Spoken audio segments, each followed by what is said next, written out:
Hi friends, இன்றைக்கி வந்து gulab jamun instant gulab jamun பேக்கெட்டை use பண்ணி எப்படி செய்கிறதுன்னு பார்க்கலாம் வாங்க.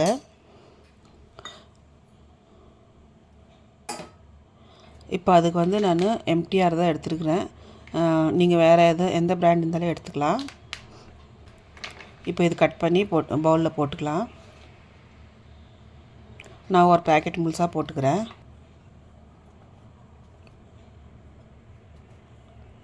இப்போ வந்து இது கொஞ்சம் கொஞ்சமாக தண்ணி ஊற்றி கொஞ்சம் லைட்டாக அப்படியே பிசைஞ்சிக்கலாம்.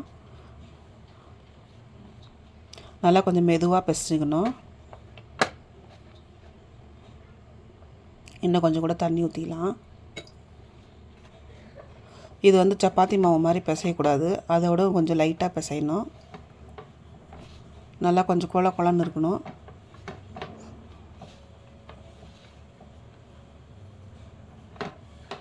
பாருங்கள், இந்த அளவுக்கு. இப்போ இது ஒரு அரை மணி நேரத்துக்கு மூடி வச்சிடலாம். இப்போ சர்க்கரை பாக்கு பண்ணிக்கலாம். சர்க்கரை வந்து 1.5 கப்பு நான் போட்டுக்கிறேன். 1.5 கப் தண்ணி ஊற்றிக்கலாம்.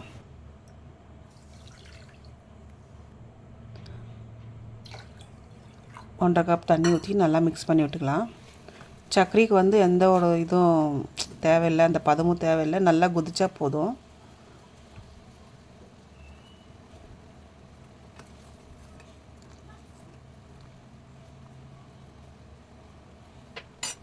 நல்லா மிக்ஸ் பண்ணி விட்டுனே இருங்க. நல்லா கொதிக்குது. இந்த அளவுக்கு நல்லா ஒரு 5 நிமிஷம் 10 நிமிஷம் கொதிச்சா போதும். அந்த சர்க்கரை பாகு கொஞ்சம் தொடும்போது பிசு பிசுப்பு இருந்தால் போதும்.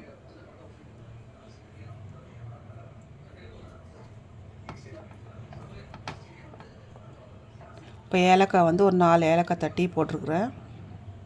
இப்போ இதை அவ்வளோதான், இறக்கி வச்சிடலாம். இப்போ வந்து குலாப் ஜாமுனை சின்ன உருண்டையாக பிடிச்சிக்கலாம். கொஞ்சம் எண்ணெய் கைக்கு தடவிக்கங்க, ஒட்டும் இல்லைன்னா.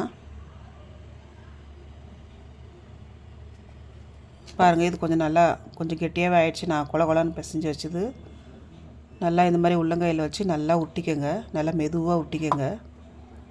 அந்த கிராக்கெல்லாம் எதுவும் வராது. பாருங்கள், எதுவுமே வரல. இந்த மாதிரி ஒன்று ஒன்றா நல்லா உருட்டி வச்சுக்கோங்க. இப்போ இது வந்து நல்லா எண்ணெய் நல்லா ஹீட் பண்ண பிறகு போட்டுக்கலாம்.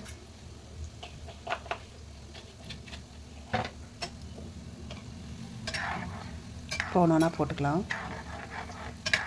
தீ வந்து சிம்மில் தான் இருக்கணும். இதுக்கு தீ அதிகமாக வைக்கக்கூடாது. எல்லாமே கருகிடும். மேலே கருகிடும், உள்ளே அப்படியே இருக்கும்.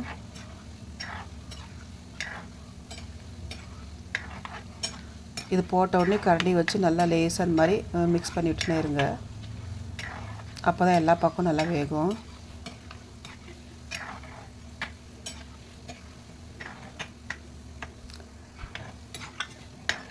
பாருங்கள், ஒன்று கூட எதுவுமே கிராக் வரல.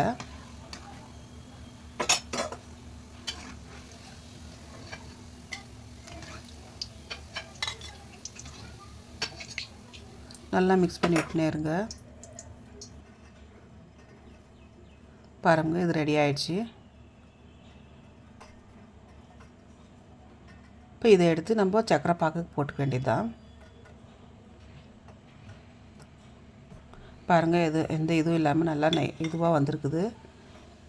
அந்த கிராக்கெல்லாம் எதுவும் இல்லாமல் நல்லா ரவுண்டாக வந்திருக்குது. இப்போ இதை வந்து நம்ம சர்க்கரையில் போட்டுக்கலாம், சர்க்கரை பாக்கில் போட்டுக்கலாம். நல்லா 1 hour ஊறணும் இது.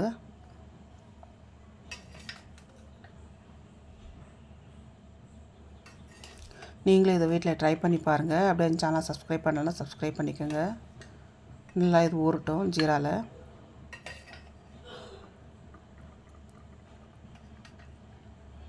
பாருங்கள், நல்லா ஊறி ரெடி ஆகிடுச்சு.